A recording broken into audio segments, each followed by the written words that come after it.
ఉగ్ర లింకుల కేసులో దర్యాప్తు సంస్థలు దూకుడు పెంచాయి. విజయనగరం జిల్లాకు చెందిన సిరాజ్ కుటుంబ సభ్యుల కదలికలపై దర్యాప్తు సంస్థలు నిఘా పెట్టాయి. సిరాజ్ బ్యాంక్ ఖాతాలో భారీగా నగదు ఉన్నట్లు గుర్తించారు. సిరాజ్ బ్యాంక్ ఖాతాలను సీజ్ చేశారు. డీసీసీబీ బ్యాంకులో ఉన్న లాకర్ తెరిచేందుకు సిరాజ్ తండ్రి విఫలయత్నం చేసినట్లు దర్యాప్తు సంస్థల అధికారులు తెలిపారు. ఖాతాను సీజ్ చేయడంతో లాకర్ తెరవటానికి కుదరదని సిరాజ్ తండ్రికి బ్యాంక్ అధికారులు చెప్పారు.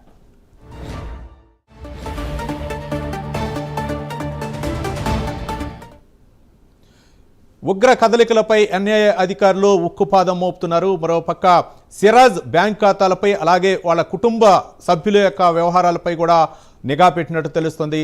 మరోపక్క సిరాజ్ కుటుంబ సభ్యులు బ్యాంక్ లాకర్ తెరవాలని విశ్వ ప్రయత్నం చేశారు. దీనికి అధికారులు అయితే మాత్రం సీజ్ చేయడంతో ఆ బ్యాంక్ లాకర్ తెరవటానికి కుదరదని చెప్పేసి బ్యాంక్ అధికారులు చెప్పారు. దీనిపై మరింత సమాచారం మా కరస్పాండెంట్ ప్రవీణ్ అందిస్తారు. ప్రవీణ్, రవి అయితే గత 3 రోజుల క్రితం అరెస్ట్ చేసినటువంటి ఏదైతే విజయనగరం జిల్లాకు చెందినటువంటి సిరాజ్ ఉన్నారో, సిరాజ్ తో పాటు సమీర్ కూడా ఉన్నట్టుగా తెలుస్తుంది. అయితే సిరాజ్ ఉగ్ర లింకుల కేసులో ఏజెన్సీ అధికారులు అయితే దర్యాప్తును వేగవంతం చేశారని తెలుస్తుంది. ఆంధ్రప్రదేశ్ విజయనగరం జిల్లాకు చెందినటువంటి సిరాజ్ కుటుంబ సభ్యుల కదలికపై కూడా దర్యాప్తు సంస్థలు గట్టి నిఘా ఉంచాయని తెలుస్తుంది. అయితే ఈ విధంగానే నిన్న సిరాజ్ బ్యాంక్ ఖాతాలోకి భారీగా నగదు వేట గుర్తించిన నేపథ్యంలో కేసు రన్నింగ్ లో ఉన్న నేపథ్యంలో సిరాజ్ బ్యాంక్ ఖాతాలను కూడా పోలీసు అధికారులు సీజ్ చేశారు. ఇప్పటికే సిరాజ్ అండ్ సమీర్ ఫోన్లను కూడా అధికారులు సీజ్ చేసినట్టు తెలుస్తుంది. కాబట్టి డీసీసీబీ బ్యాంక్ ఉన్న లాకర్ తెరిచేందుకు సిరాజ్ తండ్రి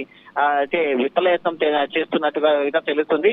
ఖాతాను సీజ్ చేయడంతో లాకర్ తెరవడానికి కుదరదంటూ కూడా సిరాజ్ తండ్రికి బ్యాంక్ అధికారులు తేల్చి చెప్పేశారు. బ్యాంక్ దగ్గరికి వెళ్లేసి కూడా అయితే అక్కడ లాకర్లను తెరవాలంటూ కూడా సిరాజ్ తండ్రి అడిగినట్టుగా కూడా తెలుస్తుంది. ఈ విషయం పైన 2 రోజుల పాటు బ్యాంక్ అధికారులు సిరాజ్ తండ్రిని కలిసినట్టు కూడా తెలుస్తుంది. కాబట్టి ఈ క్రమంలోనే ఎన్ఎస్ఐగా పనిచేస్తున్నటువంటి సిరాజ్ తండ్రితో పాటు ఏఎస్ఐగా పనిచేస్తున్న సిరాజ్ తండ్రితో పాటు కుటుంబ సభ్యులు ఎక్కడెక్కడ కదలికలు ఉన్నాయి, వాళ్ళు ఎవరితో మాట్లాడుతున్నారు, ఎవరిని కలుస్తున్నారు, ఎక్కడెక్కడ పోతున్నారు అనే నిఘా కూడా గట్టిగా నిఘా అయితే అధికారులు చేస్తున్నారు. కాబట్టి సిరాజ్ కుటుంబ సభ్యుల కదలికలను కూడా ఇప్పుడు ఎన్ఐ అధికారులు అయితే గమనిస్తున్నారు. ఈ విధంగా అయితే అధికారులు దూకుడు పెంచారని తెలుస్తుంది. కేసులో కూడా దర్యాప్తు ఇంకా కొనసాగుతుంది.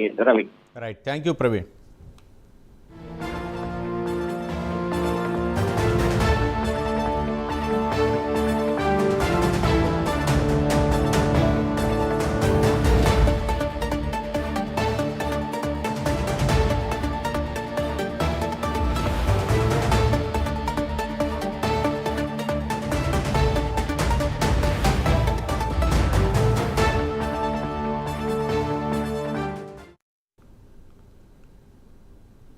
ఇవి ఇప్పటివరకున్న అప్డేట్స్. తిరిగి మరో బులెటిన్లో కలుసుకుందాం. చూస్తూనే ఉండండి ప్రైమ్ 9 న్యూస్.